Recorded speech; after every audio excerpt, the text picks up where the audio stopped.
বন্দি জীবন কাটাচ্ছে ক্যাথরিন আর জোয়া। কাকিমা বেড়াতে যাওয়ার আগে দিন 15 চলার মতো খাবার রেখে গেছে, তাই বাইরে যাওয়ার প্রয়োজন নেই। জোয়াকেও খেলতে বাইরে যেতে দেয় না ক্যাথরিন।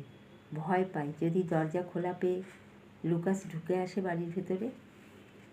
দুপুরে ময়দার রুটি আর সবজি দেওয়া স্যুপ বানিয়ে যেই না দুজনে খেতে বসেছে, অমনি বাইরের দরজায় ঘন্টি বেজে উঠল। ক্যাথরিন উঠে গিয়ে দরজার এধার থেকে প্রশ্ন করল, কে? আমি পেইন, ত্রস্ত জবাব এলো বাইরে থেকে। কিছুটা দ্বিধাগ্রস্ত হয়ে দরজা খুলল ক্যাথরিন।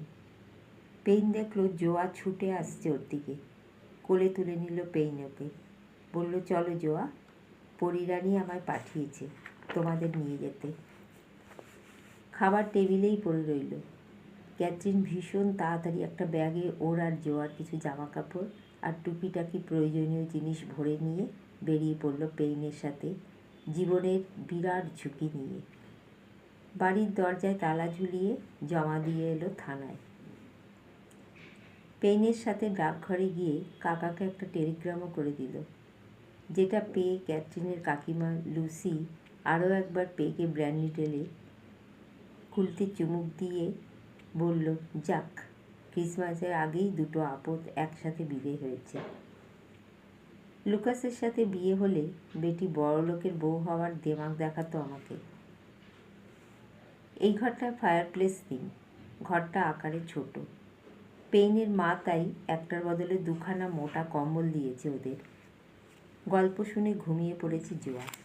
তবে শুয়ে পড়ার আগে চাঁদের পরীকে অনেক ধন্যবাদ জানিয়েছে ওদের ভালো করার জন্য। পেইনদের গ্রামের গির্জাটা ছোট হলেও গির্জার অনুমোদিত স্কুলটা বেশ বড়।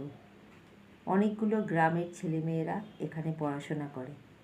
ক্রিসমাসের পর নতুন বছরে জোয়াও এই স্কুলে পড়বে, আর ক্যাথরিন স্কুলের ক্যান্টিনে রান্নার কাজ করার সুবাদে জোয়াকে নিয়ে সার্ভেন্টস কোয়ার্টারে থাকতে পারবে।